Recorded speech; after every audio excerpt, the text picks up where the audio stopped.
महागठबंधन में सब ठीक नहीं है क्या? महागठबंधन ने आसानी से एनडीए को मौका दे दिया है आगे बढ़ने का। दूसरी तरफ पीके कह रहे हैं बीजेपी उनकी पार्टी तोड़ रही है। मनोज भारती जी के हाथ से यहां से सिंबल लेकर गए और कि ये साहब उस दिन मुटुर शाह जी कहां थे।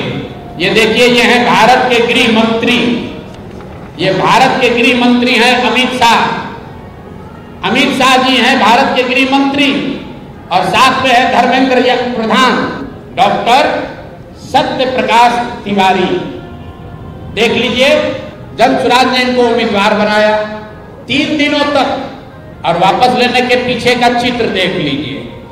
उन्होंने एक चित्र पीके ये आरोप लगा रहे हैं उनकी पार्टी तोड़ी जा रही है, उनके कैंडिडेट्स को डराया जा रहा है। दिवाली पर प्रशांत किशोर को बड़ा झटका लगा है। पीके की जनसुराज पार्टी 243 सीटों पर अकेले लड़ रही है। प्रशांत किशोर 150 से ज्यादा सीटें जीतने का दावा भी कर रहे हैं, लेकिन पीके के 3 उम्मीदवारों ने पहले ही नाम वापस ले लिया। हाई प्रोफाइल दानापुर सीट से मुकुल शाह ने नाम वापस ले लिया। यहां रामकृपाल यादव का मुकाबला रीतलाल यादव से। पीके ने प्रेस कॉन्फ्रेंस कर एनडीए पर निशाना साधा है, अपने नेताओं के नाम वापस लेने का दोषी बताया है। पीके का आरोप है जनसुराज के उम्मीदवारों पर दबाव बना रहे हैं। प्रशांत किशोर इसको लेकर चुनाव आयोग का दरवाजा खटखटाएंगे। पीके का आरोप है बीजेपी जनसुराज कैंडिडेट्स को तोड़ रही है, अपने उम्मीदवारों पर दबाव बनाने का आरोप लगा रहे हैं। एनडीए पर जंगलराज का नाम लेकर डराने का आरोप लगा रहे हैं। 14 नवंबर को कह रहे हैं दूध का दूध और पानी का पानी हो जाएगा। जनसुराज के साथी किसी से डरने वाले नहीं हैं। सुनिए प्रशांत किशोर ने प्रेस कॉन्फ्रेंस में क्या कहा। बात 3 प्रत्याशियों की नहीं है, क्योंकि जनसुराज के 240 योद्धा भी हैं मैदान में। भाजपा को हराए बगैर, एनडीए को उखाड़े बगैर मानेंगे नहीं। हम लोग किसी से डरने वाले नहीं हैं। चाहे जितने उम्मीदवारों को खरीद लो, जितने उम्मीदवारों को धमकी दे लो, जितने उम्मीदवारों को उनके घरों में कैद कर लो, चुनाव लड़ा जाएगा और इतनी ताकत से लड़ा जाएगा कि आपके दांत खट्टे कर देंगे। रंगा सियार है, रंगीला सियार है। आप लोग रंगा रंगीला सियार को पूछ ही नहीं रहे, तो स्वाभाविक है कि प्रधानमंत्री पे बोलेंगे, धर्मेंद्र प्रधान पे बोलेंगे, नीतीश कुमार पे बोलेंगे, तब कोई सुन लेगा। अब देखिए, क्षेत्र छोड़ के भागे वो, करघर से लड़ूंगा, राघोपुर से लड़ूंगा, वहां से भागे वो, कहीं से नहीं लड़ूंगा। क्या चल रहा है बिहार में? फ्रेंडली फाइट से जीतेंगे बिहार। दोस्ताना लड़ाई हो रही है, ये बहुत भारी पड़ने वाली है। देखिए तस्वीर नीतीश कुमार की है। सीएम नीतीश कुमार आज निकले रैली के लिए। रैली में गए, मंच पर पहुंचे, लेकिन तेजस्वी ने उनका एक वीडियो ट्वीट कर दिया। ये तस्वीर देखिए, मंच पर थे और माला पहना रहे थे। साथी कह रहे थे कि माला मत पहनाइए, हाथ में दे दीजिए। उन्होंने कहा हम तो पहनाएंगे।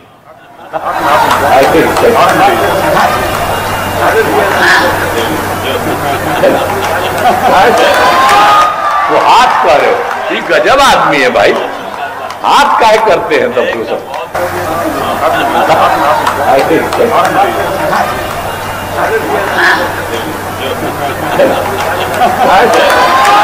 वो हाथ कर रहे हो, ये गजब आदमी है भाई। हाथ काय करते हैं तब तो सब।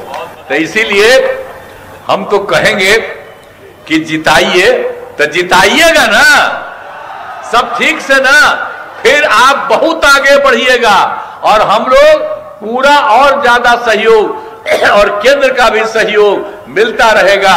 बहुत आगे बढ़ेंगे, किसी चीज की कोई कमी नहीं रहेगी। अब देखिए दूसरी तरफ जिन्हें टिकट नहीं मिला उनका क्या हाल है। आरजेडी की एक नेता जिन्हें टिकट नहीं मिला रो पड़ी। वो हम लोग का दूर हो जाते। रीतू जायसवाल जी ने पीछे नीचे हो जाइए भैया।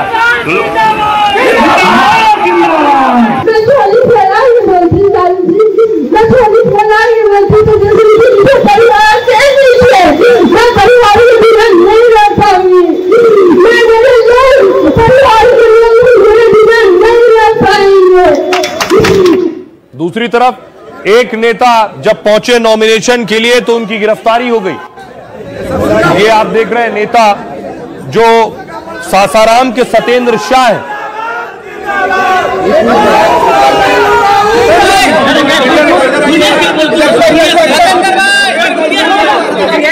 आरजेडी नेता गए थे नामांकन के लिए, वहां से निकले तो पुलिस इंतजार कर रही थी और उनकी गिरफ्तारी हो गई।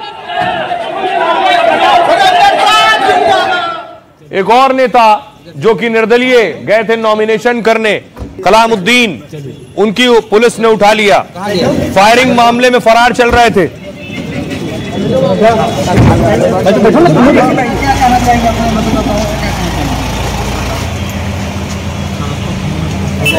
एक और नेता, बीजेपी के नेता जिन्हें टिकट नहीं मिला, रो रहे थे।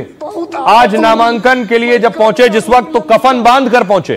मुश्किल है, बहुत आहत हूं मैं, कब क्या रूप ले लूं, कहा मुश्किल है। घोर दिया हुआ मेरे साथ पार्टी से ऐसा उम्मीद नहीं था, जो पार्टी मेरे साथ में ऐसा घोर अपराध करेगी। बीजेपी से टिकट चाहते थे, देखिए कफन लपेट कर पहुंचे।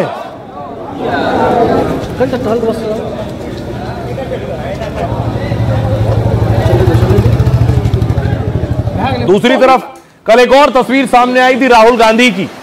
राहुल गांधी जलेबी बना रहे थे। यह तस्वीर वायरल भी हुई। तेज प्रताप यादव भी यह तस्वीर देख रहे थे। तेज प्रताप यादव राहुल गांधी को जलेबी बनाते हुए देख रहे हैं, तो उनका कहना है कि ये राहुल गांधी उनकी नकल कर रहे हैं। राहुल ने उन्हें देखा, उसके बाद राहुल भी जलेबी बना रहे हैं। सुनिए। राहुल गांधी तो मेरा कॉपी कर रहे हैं। राहुल गांधी मेरा कॉपी करके जलेबी छान रहे हैं। राहुल गांधी जलेबी तो हम ही उनको सिखाए, तब वो जब छान रहे हैं। राहुल गांधी तो मेरा कॉपी कर रहे हैं। राहुल गांधी मेरा कॉपी करके जलेबी छान रहे हैं। राहुल गांधी जलेबी तो हम ही उनको सिखाए, तब वो जब छान रहे हैं। तो तेज प्रताप अब अलग लड़ रहे हैं, लेकिन जो साथ लड़ रहे हैं वो भी अलग अलग ही लड़ रहे हैं। ऐसी बहुत सी सीटें हैं, फ्रेंडली फाइट नाम दिया जा रहा है। ऐसी लगभग 13 सीटें हैं। देखिए कौन कौन सी सीटें। अगर कांग्रेस और आरजेडी 6 सीटों पर आमने सामने लड़ेगी बिहार में, ये 6 सीटें कौन सी हैं और आमने सामने लड़ेंगे तो जीतना मुश्किल है। देखिए पहली सीट वैशाली की है। 2020 में वैशाली में जेडीयू जीती थी, अंतर था 7413। और अगर ये दोनों भी लड़े, दोनों वोट काटेंगे तो ये मार्जिन जेडीयू की जीत का और बढ़ जाएगा। इसी तरह अगली सीट है सिकंदरा। यहां से हम का कैंडिडेट जीता था 5500 वोटों से, ये आमने सामने हो गए तो जीत का मार्जिन और बढ़ जाएगा। अगली सीट है कहलगांव। यहां से बीजेपी का कैंडिडेट जीता था 42893 से, यहां भी कांग्रेस और आरजेडी आमने सामने है, यहां भी जीतना तय हो जाएगा बीजेपी के कैंडिडेट का। सुल्तानगंज अगली सीट है जहां कांग्रेस आरजेडी आमने सामने है, यहां से जेडीयू 2020 में जीती, अंतर लगभग 11,500 वोट का था, ये लोग अंतर और बढ़ा देंगे। अगली सीट है वारसलीगंज। यहां से बीजेपी जीती 9030 वोटों से, यहां भी आरजेडी कांग्रेस आमने सामने है। एक और सीट नरकटियागंज, यहां से बीजेपी जीती थी 21,134 वोटों से, यहां भी जीत की जो मार्जिन है वो बढ़ जाएगी। अब देखिए 4 सीटें वो हैं जहां कांग्रेस और सीपीआई आमने सामने है। एक है बछवाड़ा, यहां से बीजेपी जीती थी 484 वोटों से, जब ये आपस में लड़ेंगे तो जीत का मार्जिन बीजेपी का और बढ़ जाएगा। अगला है करगहर सीट। यहां से कांग्रेस जीती थी, ये अंतर था 4083 वोट कांग्रेस के लिए। क्या ये सीट फंस जाएगी, क्योंकि कुछ वोट सीपीआई भी काट देगी। अगली सीट है बिहार शरीफ। बीजेपी जीती थी ये सीट 15102 वोटों से, यहां भी जीत का अंतर बढ़ सकता है। अगली सीट है राजा पाकड़। यहां से कांग्रेस जीती थी राजा पाकड़ से 1796 वोट से, यहां भी सीपीआई फंसा देगी कांग्रेस को।